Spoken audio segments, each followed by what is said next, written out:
Hey, Corey Lancaster with the Lancaster team of Extra Right Realty, bringing you another episode of About Your Business. And today I want to talk about communicating with your fellow agent that you're working on a transaction with. Okay, sometimes in this business you're working on a transaction and you get some bad news. Okay, it's bad news to you and it's bad news to the other agent. What I want to talk about today is the need for you to communicate that bad news. Nobody likes to be the bearer of bad news, but it is necessary. It will save some of your deals. Let me give you an example. Let's say you are the buyer's agent, okay, and you just get a call from your lender, okay, and the lender tells you there's some challenges on this buyer on this loan, and it's going to require an extension.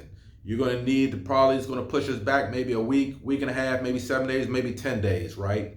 Okay, what do you do with that information? Okay, do you wait till you get closer to the end of the transaction, to settlement date or the original settlement date, to let the other agent, the listing agent, know?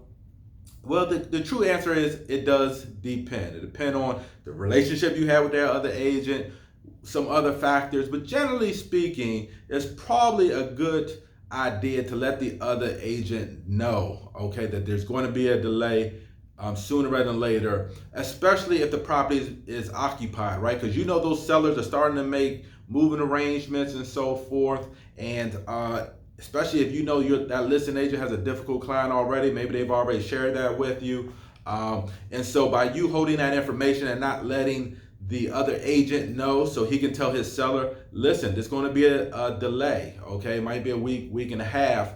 That sometimes goes a long ways with the seller and the listing agent that you gave him advance notice, okay? I'm not talking about giving him advance notice the day before settlement. I'm saying when you found out 10 days ago, 2 weeks before settlement, hey, we ran into a little bit of a snag.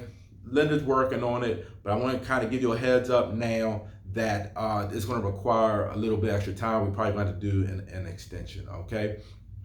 The second thing not to do is don't ignore the agent's phone calls and text messages, okay? Try to keep them updated. You let them know that there's some challenges, or you haven't let them know that there's some challenges or there's going to be a delay. The listing agent sees that the settlement date is coming due and he hasn't heard from you, and he reaches out to you trying to find out, hey, are we still on track and so forth. And maybe you have some bad news that's going to be delayed, or there's some challenges.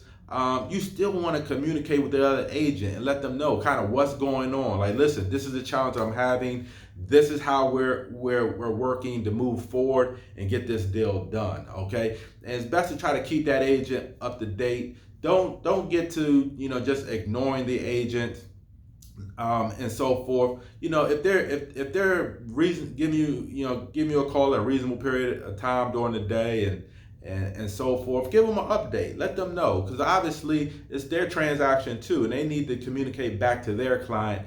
And the more that you're communicating with the agent and not ignoring their calls, the more they'll feel more comfortable that someone's working on it and that things are kind of moving forward. When you go radio silence, then they just think, hey, something's wrong. We need to get out of this deal, and that's the only advice they can give their clients. So just a little professionalism.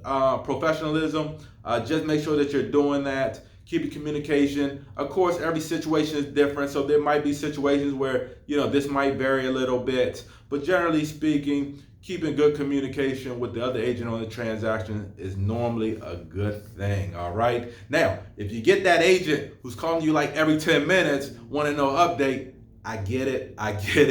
They can wait. Okay, we already gave them an update today, and if you get an agent like that, just like, hey, listen, I'm gonna let you know something tomorrow morning, or by the end of the day, I'll give you a call back. Now, you make that comment, make sure you give them a call back when you say you're going to give them a call back. All right.